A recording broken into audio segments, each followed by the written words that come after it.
Welcome back to another episode of Steele Talkin Sports. I am your host, Jay Steele, and let's get talking.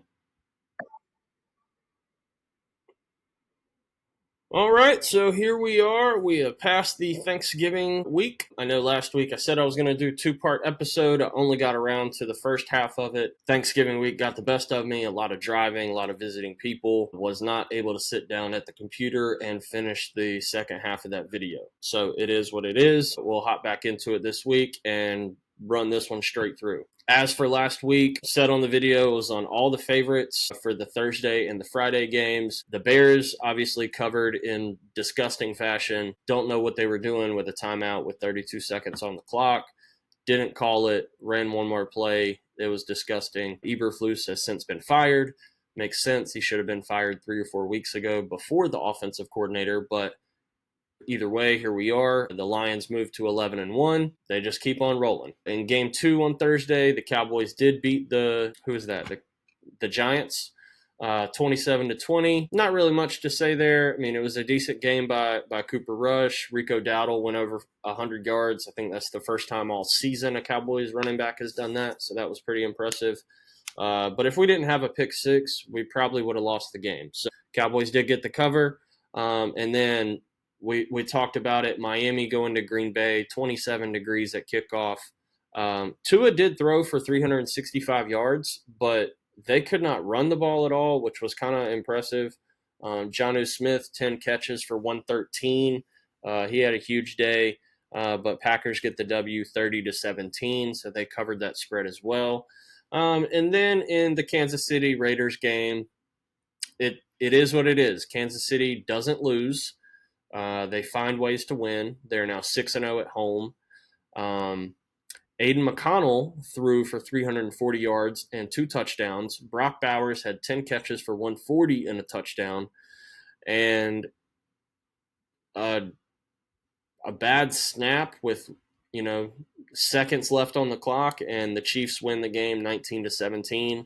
They were 12.5-point favorites. Obviously, the Raiders covered. And it's just the Chiefs, man. They find a way to get a win, even when it looks really ugly, and they should not win the game. But that's Andy Reid football. They don't care what the score is. They don't care about covering the spread. They just care about the win-loss record.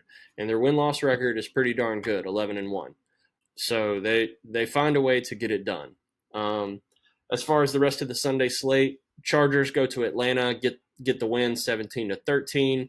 Steelers and Bengals have a shootout 44-38 with Russell Wilson throwing for 414 yards. Bengals just can't get a win, and now they're on the road at Dallas this week. That should be interesting. Cardinals get the cover against the Vikings, but give up the game-winning touchdown with a minute to go.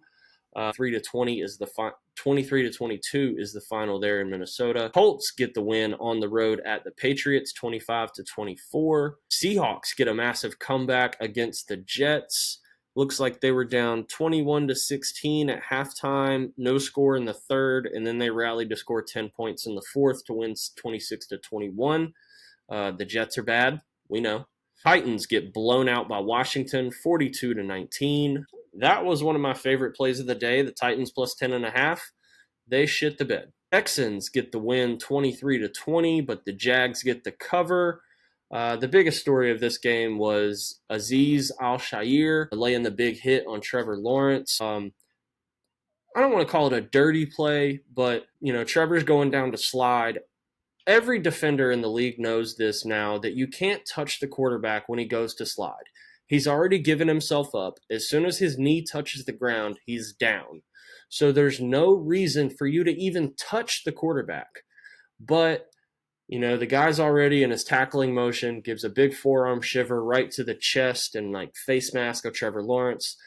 Obviously, that's not the big part of the hit. It's the back of the head slamming on the turf.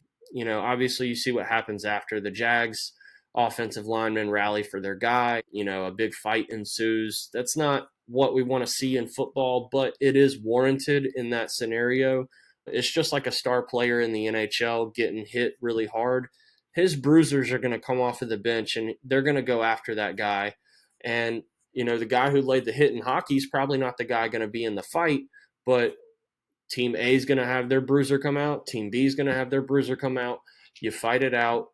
The beef is squashed, and you go on and play the game. Now, we can't do that in football, but it is warranted that the Jaguars players, stuck up for their guy and had a little riffraff going on. The 3-game suspension, I think, is warranted just because the nature of the play. Defenders need to know that when a quarterback is giving himself up, you don't need to touch him. He's already down. So don't put yourself at risk to get a penalty or get a suspension by laying such a hit on a quarterback. Now, on the other side of things, I wish I would see more quarterbacks be aggressive running the ball and dive head first, because I think you're going to avoid those kind of hits. The same thing happened a few months ago with Tua. He went down to slide, he got hit, and he got a concussion. Now, if Tua dives forward on that play, if Trevor dives forward on that play, they're in control of their body and where they're going with the dive. And also, you're taking that part of the play out of the defender's hands. If you're diving head first, you're not leaving your head and neck up in a vulnerable position. So I think there's improvements that can be made on both sides of the ball there. The defender needs to know that when the quarterback does give himself up at the baseball slide, don't touch him. When the quarterback dives head first, I think the quarterback should dive head first. You're taking the risk out of your hands of getting hurt, and also you're taking the ability of the defender to hit you with that big hit out of his hands. So I think there needs to be a coaching change on how quarterbacks run the ball and get down for safety. I think that's a coaching problem. Coaches need to coach quarterbacks how to run and get down safely. I think the thing that I see in the college game that's better than this is the quarterbacks that play in a system where they run and pass equally. Think of a quarterback like Tyler Huff at Jacksonville State or Bryson Daly at Army. They run like a running back all the time. Yeah, they're going to have more head-on collisions and probably concussions in that way, but that's a play you can accept.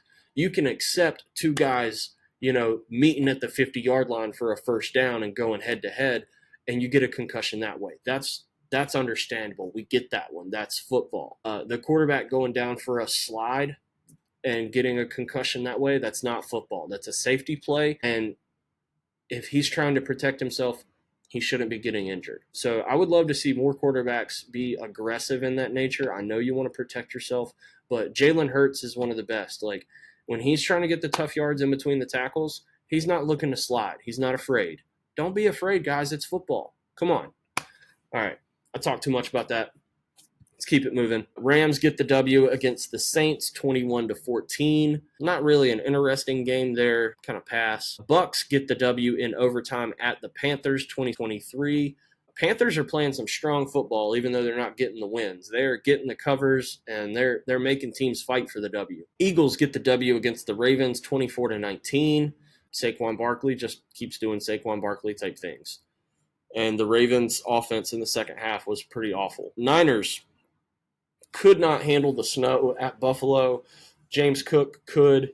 He had no problems running all over the Niners defense. He only had 14 carries for 107, but one of those was a big 65-yard rush for a touchdown. So, yeah, I don't know. The Bills are absolutely a wagon. And then the game was capped off with Josh Allen throwing a pass to Amari Cooper, him beginning to get tackled, and then pitching the ball back to Josh Allen, and Josh, running it in for a touchdown.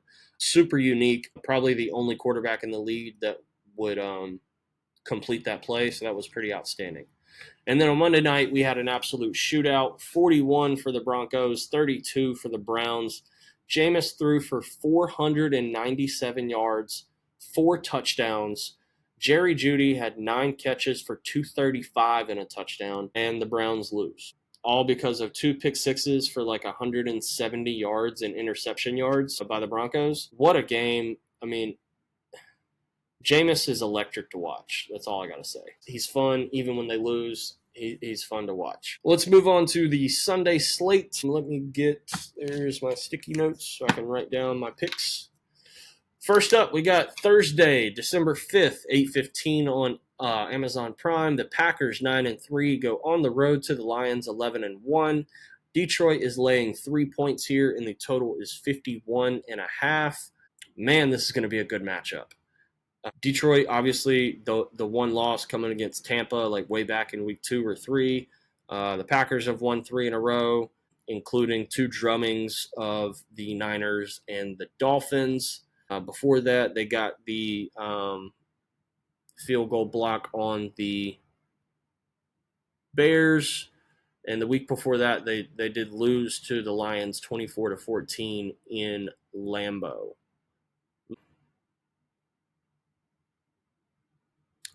I mean, this is a really tough matchup. Obviously, these two teams just played a month ago on November 3rd.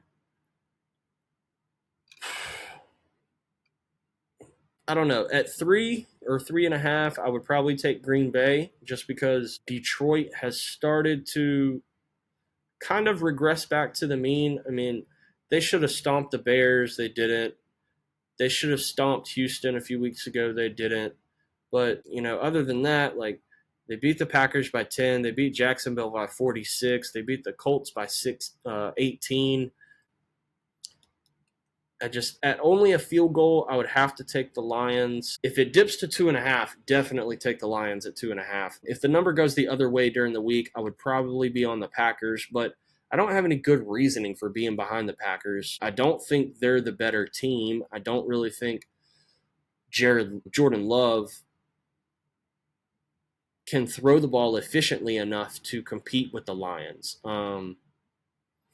Jared Goff is just so efficient. Even after the 5 interception game, he just brushed it off like it was nothing. I'm going to keep taking Detroit. I know they lost last week, but I really don't care. Detroit -3 or the 2.5 if you see a 2.5 out there. Next up, let's move on to Sunday in the 1 o'clock slate. Let's see. We have 6 teams on byes this week, so we got a little bit of a light schedule. Broncos, Colts, Patriots, Commanders, Ravens, and Texans are all on the bye. So that means we have 1, 2, 3, 4, 5, 6, 7 games in the 1 o'clock slate. Only 3 games in the 4 o'clock slate, and then 1 on Sunday night, 1 on Monday. So to start the Sunday slate off, we've got Jaguars 2-10 at the Titans 3-9.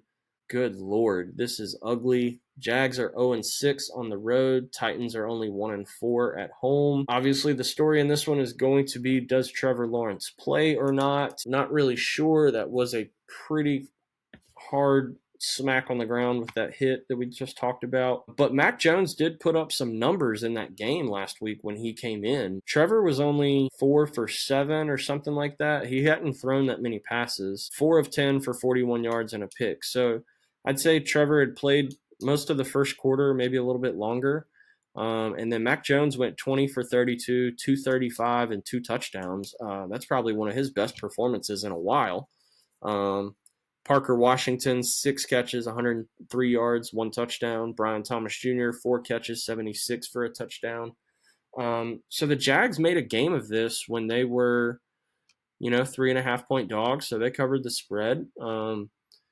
Can the Jags do that again here? Yeah, probably, because the Titans are garbage. Will Levis on the season, 12 touchdowns, 9 interceptions. The only thing he has going for him is Calvin Ridley and Nick Westbrook-Ikhine. So maybe play some yards on those guys. Tony Pollard kind of getting some traction. He's up to 835 yards for the season, but still nothing impressive.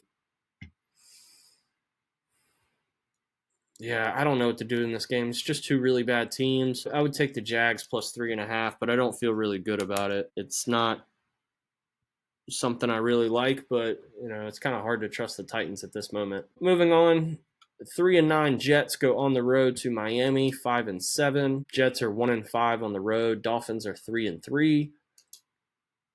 The Jets are just jetsing. They just keep playing terribly. This spread opened at -6.5 for Miami. It's now -6, and the total is sitting at 44.5. It's like Sauce Gardner for the Jets is questionable. Tyron Smith is on IR.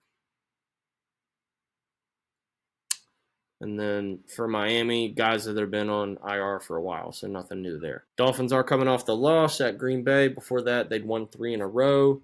Jets have lost 3 in a row and are an absolute shell of what we thought they were supposed to be. And yeah, in the 3 games that Miami won previous to the loss at Green Bay, 34-15 against the Pats, 34-19 against the Raiders, and 23-15 against the Rams. They would have covered this number in all 3 games. I'm taking Miami because the Jets, I just can't bet on the Jets anymore. They have been really bad. Been really bad. Moving on, our next 1 o'clock game on Sunday is the Falcons on the road at the Vikings. Kirk Cousins going back to Minnesota. Falcons are 6-6, 3-2 on the road. Vikings are 10-2 with a 5-1 home record. Minnesota is laying 5.5 points here, and the total is 45.5. I like this game for the Vikings. I like this game for Justin Jefferson. I like this game for Sam Darnold. I think this will be a moment where we see Kirk Cousins not be able to show his athletic ability, which he didn't have a bunch, but coming off the Achilles, he has not been very mobile this season. 17 touchdowns, 13 interceptions. He does have over 3,000 yards, but a lot of that is skewed with that one 500-yard game. If we look at the past few games for Kirk Cousins, over the last 5 games against LA, 245 yards, no touchdowns, 4 picks. Against Denver, 173 yards, no touchdowns, 1 pick. Against New Orleans, 306 yards, no touchdowns, 1 pick. And then against Dallas, 222 yards, 3 touchdowns, no picks. Tampa, 276 yards, 4 touchdowns, no picks. So he's thrown 7 touchdowns and 6 interceptions in his last 5 games. He's been sacked 11 times in those games. Yeah, I just don't see it for Kirk Cousins. I think maybe he's winded. Maybe he's out of gas. His Achilles is giving up on him at the end of the season. I don't know what to make of it because he looked awesome at the beginning of the year. But here on the road at the Vikings, who have won at least 5 straight games. Yeah, they've won 5 straight after their 2 losses at Detroit and at Los Angeles. So very strong, 5 wins to start the year, 2 losses, 5 more wins. They are on a roll. I don't see any reason not to get behind the Vikings here. You could say this is a revenge game for Kirk Cousins, but I don't think that's going to matter. I don't think he's going to be able to show up against this Vikings defense. Yeah, give me the Vikings minus the 5.5.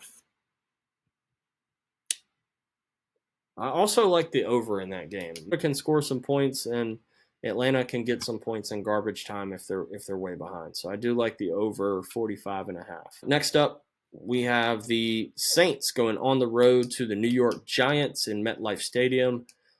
Saints are 4-8, 1-4 on the road. Giants are 2-10 and 0-6 at home. The Saints are laying 4.5 points here as a road favorite. The total is 40.5 points. This Saints team was really good to start the year. They have gotten really bad. They have won 2 of their last 3, but that's against Atlanta and Cleveland. That's not really impressive. Before that, they lost to Carolina. The Giants, on the other hand, are absolutely awful. They have not won a game since week 5 against Seattle, which we did win that one on the money line. Yes, sir. But that is the last time we bet the Giants, and we will not be betting the Giants again here. Their last 3 home games, they lost to Tampa 30-7. They lost to Carolina 20-17, and they lost to Washington 27-22. I don't know. I mean, I don't have any reason to argue for the Giants. Obviously, the whole Daniel Jones thing. Tommy DeVito is questionable. That means they'll be playing Drew Lock at quarterback. Don't have any faith there. I don't really have any faith in New Orleans Saints and Derek Carr, but I like them better than the New York Giants. So give me the Saints minus 4.5 with the total at 40.5. Both of these defenses are bad, so I just think it's a really low number that could easily go over. If you look at the last 3 home games for the Giants, obviously only one of them went over on November 3rd with the Washington game over this number. The Carolina game ended on 37. The Tampa game ended on 37. But yeah, these two teams are bad on defense, so I really like the over 45.5 if anybody is interested in that. Next up, let's keep this rolling. I did not create any slides this week because I was slow and lazy, so we're just running through the ESPN lineup, and I'm looking at basic numbers and basic stats. Not doing anything crazy, just kind of talking through this with you guys. Next up, we have at 1:00 the Panthers on the road at the Philadelphia Eagles. Panthers have a 3-9 record, 1-4 on the road. Philadelphia is 10-2 with a 4-1 home record. The Eagles are laying 12.5 points. The over/under is set at 45.5. Like I've been saying, the Panthers have been impressive over the last few weeks. They covered against Tampa. They covered against Kansas City. They beat the Giants. They beat the Saints. They did lose to the Broncos 28-14. I think that number was 6.5. But let's see. Carolina is against the spread. They are 5-7 on the season. They are 2-4 against the spread on the road, and obviously 5-7 as an underdog because they haven't been a favorite all year. When the spread was plus 11 to plus 14 points, they are 0-1. What game was that?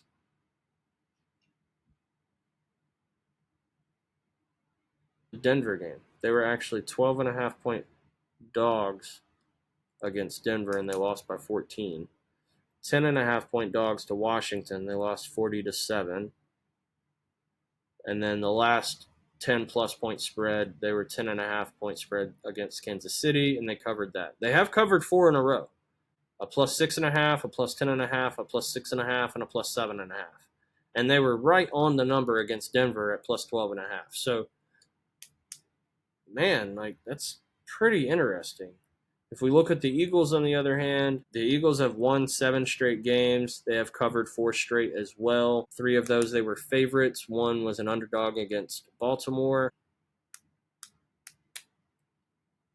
This is a tough one. I mean, 12.5 points, it's a big number for Philadelphia. They've kind of been weird this season where they don't put up a lot of points in the first half, but they do in the second half. This would maybe be an interesting game to do something funny, like Panthers to cover the first half, but Eagles to cover the whole game. So let me just see what a Panthers first half cover number would be. Give me 1 second. Let me pull up DraftKings. Carolina Panthers halves. First half spread, 6.5 points. Don't mind that at all. Actually, I would like 7.5, to be honest. If we look at some team props, Carolina's point total is set at 16.5 at a minus 112. Philadelphia, that would probably mean they're up to like 28. Yep, 29.5 at minus 110 for Philly on the team total number.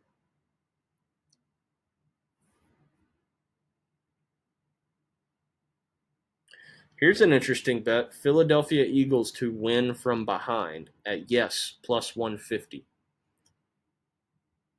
That's very interesting. Also, DraftKings has Carolina Panthers to score first and lose. Yes, at plus 265.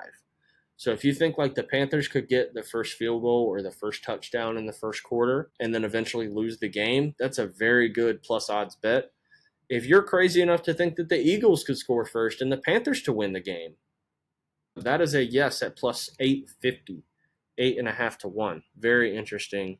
Very interesting. For the first quarter spread, Carolina Panthers plus 3.5. I don't know, maybe. Panthers to win the first quarter at plus 250. Very interesting. Like I said, the Eagles have been bad in the first and second quarter this year. They finally turn it on in the second half. But I don't know. This game is weird. The Panthers have covered 4 in a row, 2 of them being pretty big spreads. I don't know. I'm going to take a risk, and I'm going to take the Panthers at plus 12.5. I don't know if I actually bet this, but I mean, part of this is like a fade against the Eagles, hatred against the Eagles because I'm a Cowboys fan, and then also just kind of riding the hot hand of the Panthers. I think that they're turning things around. They're not a great team. They're not going to, go on a run and win their division, even though they're only 3 games back of Atlanta and Tampa. They still have time to win the division, but I don't think they're going to do it. But give me Carolina plus 12.5. If you like playing teasers, I know there's people out there playing teasers all the time. You know who you are. I think this is a great teaser leg because you're going to add 6 points onto this. You get the Panthers up to 18.5. I mean, what more could go wrong? Obviously, everything can go wrong. The Panthers could score 0 points and the Eagles win by 50.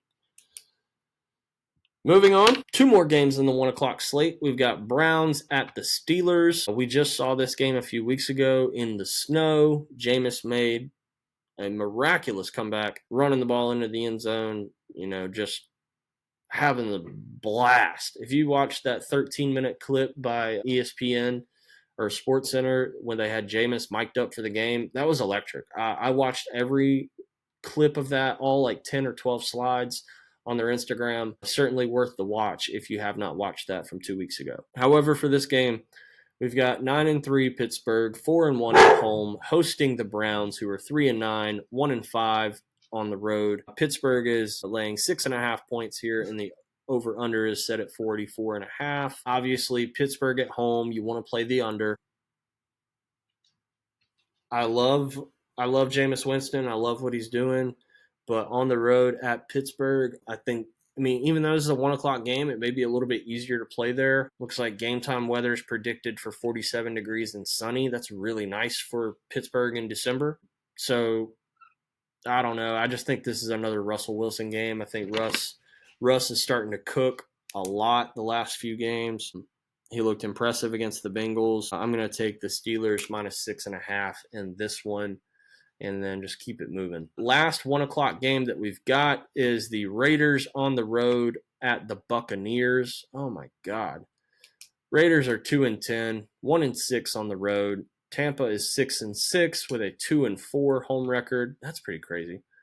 Tampa is laying 6.5 points. The over-under is set at 46.5. This is an ugly game. I don't even know what to think about this game. The Raiders stink. Tampa's kind of okay. I don't know. Honestly, in this game, I would probably just take some quarterback props like Baker over his pass yards, Aiden McConnell over his pass yards, Mike Evans anytime touchdown. But if I had to pick a team here, I'd pick Tampa. There's no way that you can bet the Raiders. I know they just covered against the Chiefs, but that's just a team that they always play tough, no matter if it's home or on the road. And like we've said before, the Chiefs don't care about covering the spread. Yeah, Tampa minus 6.5, but that would be a prop game for me. Mike Evans, anytime touchdown, Baker yards, Brock Bowers yards, anything in that department is a good play for that game. Let's move on to the 4 o'clock slate now. We've got 5 games left to go. I've only been talking for 33 minutes. It's not that bad. God, my voice sucks. 4 o'clock, Seattle 7-5, 4-1 on the road, goes to Arizona. The Cardinals are 6-6 with a 4-2 home record. This should be probably one of the best games of the day. Actually, I think these next 2 games are the best 2 games of the day so far, until the Sunday night game. So we've got Arizona laying 2.5 points. Total is set at 44.5. Arizona coming off a heartbreaking loss against Minnesota. The Seahawks coming off a nice win against the Jets, a terrible team. But here we've got a divisional game, and the way that I predict this going is the NFC West comes down to the very last game of the season. So by saying that, I'm saying Arizona is going to win the game. They're going to now be tied with Seattle at 7-5 or 7-6 because Seattle's going to lose this game and go to 7-6. Arizona will now be 7-6, and I think Los Angeles plays as well. This is fascinating. But yeah, I've got to go for the craziness of the division. I don't really like the Arizona 2.5. I'd probably just play the Arizona money line because these It's a divisional game. It's going to be close. These teams are almost identical in points scored and points allowed over the season. Seattle has given up or has scored 272. Arizona has scored 266. So only 6 points off on points scored for both teams. And then also 6 points off on points allowed. Seattle is allowed 265 and Arizona 259. These teams are just so similar in every way that it only makes sense for the division to come down to, the last week of the season. So yeah, give me the Cardinals on the money line. I like the 2.5, but this could easily be like this could be like 20-19 and the Seahawks are kicking a field goal to win and Arizona blocks it. I could seriously see that. So yeah, Arizona money line. Maybe if I get frisky, I'll go the 2.5. But with a divisional game, I think I would just take the money line on that play. Next up in the 4 o'clock slate, we have the Buffalo Bills going on the road to the Los Angeles Rams. Buffalo just coming off the huge win. They are 10-2. They are 4-2 on the road. The Rams are 6-6, and they are 3-3 at home. Buffalo is opened as a 3.5-point favorite. It has now been bought up to 5. The over/under is set at 49.5. Points. I think there will be so many points scored in this game. We're in LA. We're in a dome. 4 p.m. East Coast. This is a 1 o'clock game on the West Coast. But for Josh Allen and the Bills, this will actually kind of feel like a Sunday night game, I feel like. So I think the Buffalo is going to be fired up in this game. I just think there's going to be a ton of points scored. After playing in the snow against San Francisco, I think that the whole Buffalo squad is going to relish being able to play on a dome, on a dry field. Out in LA, the primetime lights are on, even though it's 1 o'clock in the afternoon in LA at that time. This is going to be an awesome game. I just like the over. So over 49.5, over 50 points. I do think Buffalo wins the game, but I think LA can keep it close.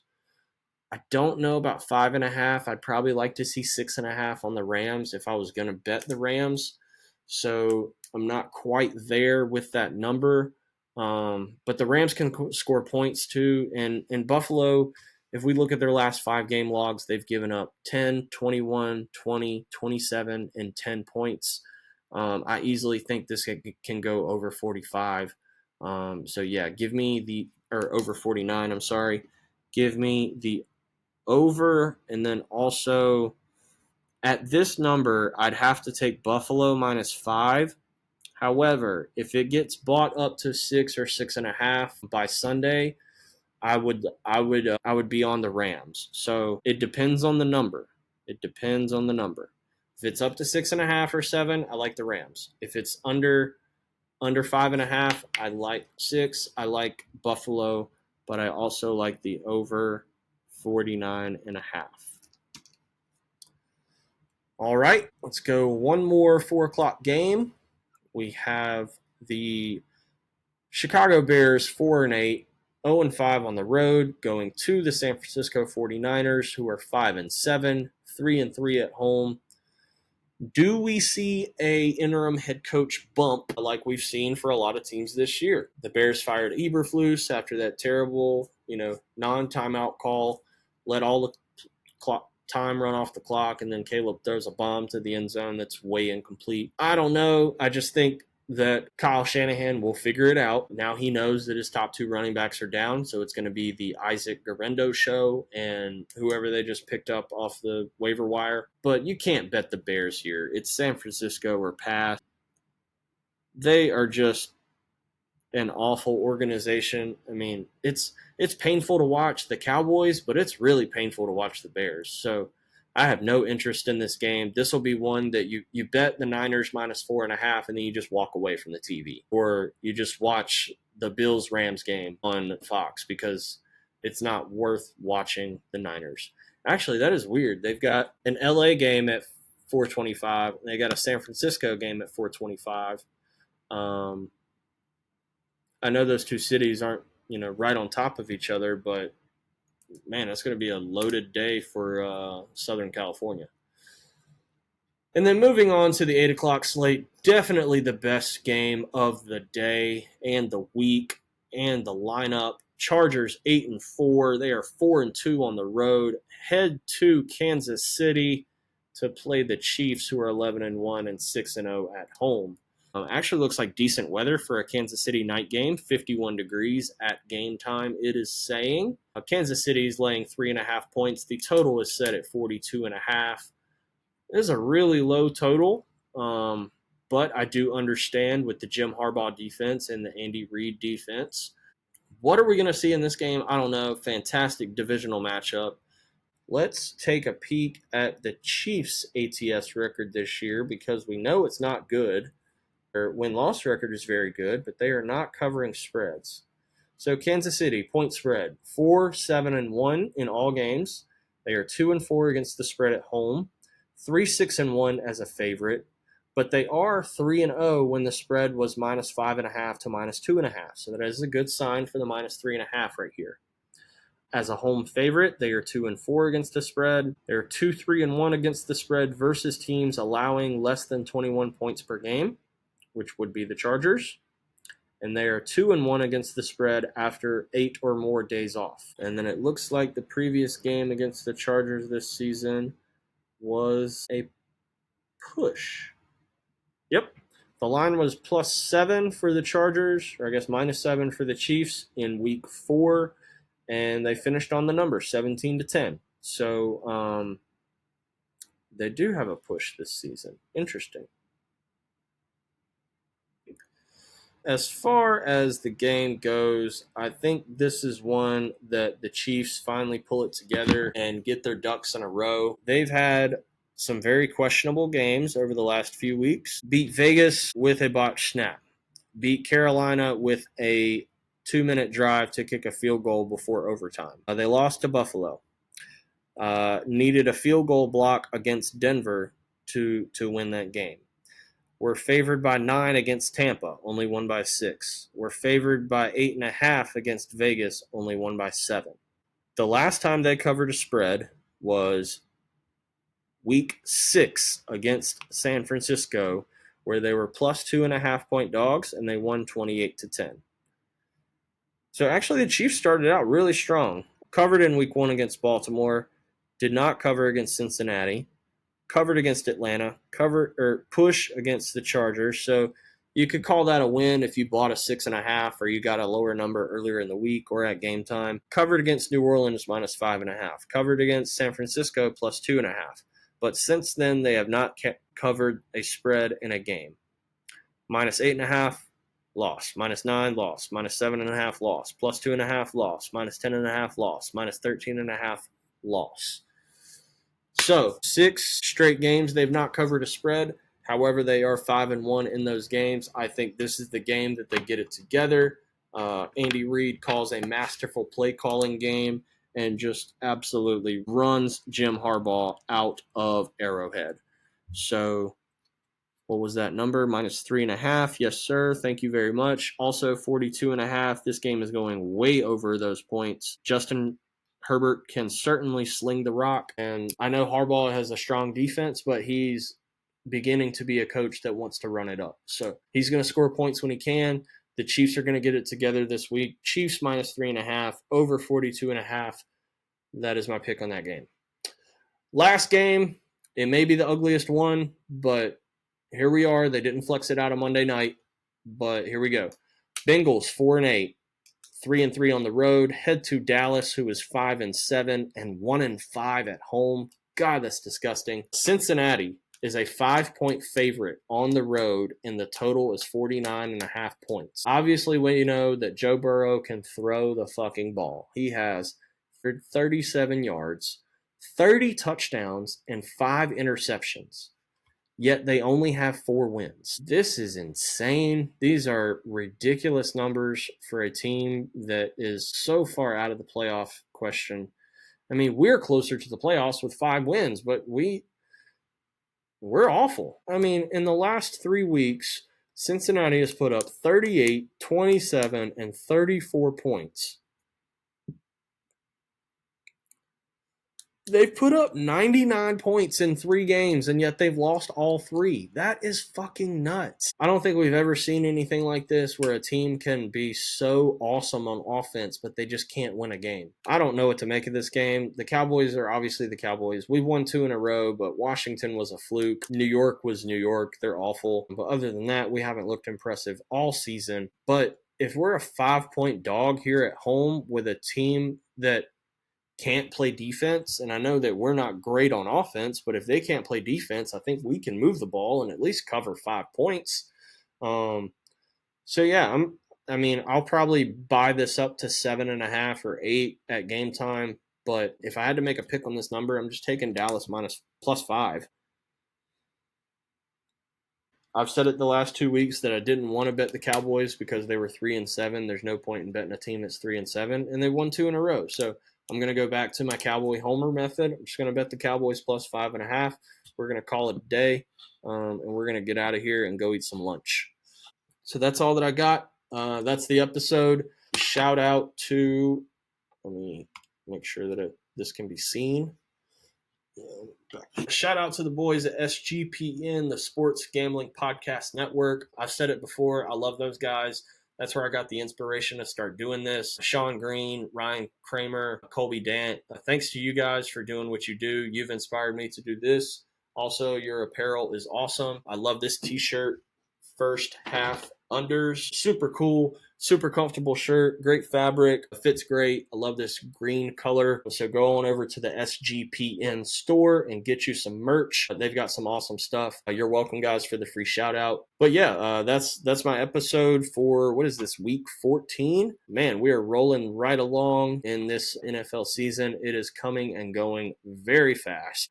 Obviously, we've got one more week of college football, conference championship games before we get into the college football playoffs. So cannot wait for that to happen. If you have not looked at all of those lines for this week, it is pretty spectacular that every conference championship game is a 1-score spread. Boise -4, Tulane -5, Arizona State -2, Texas 2.5, Oregon -3.5, SMU 2.5. This weekend is going to be wild. Cannot wait to see it. Hope you all enjoy it as well. Let's just have some fun and enjoy the last few weeks of college football and this stretch into the playoffs for the NFL. So thanks for tuning in. I will get this posted before the Thursday night game, so you got some info for your Packers-Lions game. Again, my name is Jay Steele. I am your host here at Steele Talkin Sports. Catch me out on Twitter and on YouTube. Thank you very much. Hope you enjoy the picks. Again, these are just my recommendations. Does not have to be what you go with as well, but I hope you enjoy my insights, and we look forward to just continuing to make videos and get better at what I'm doing here. So thank you very much, and I will see you in week 15. Peace out.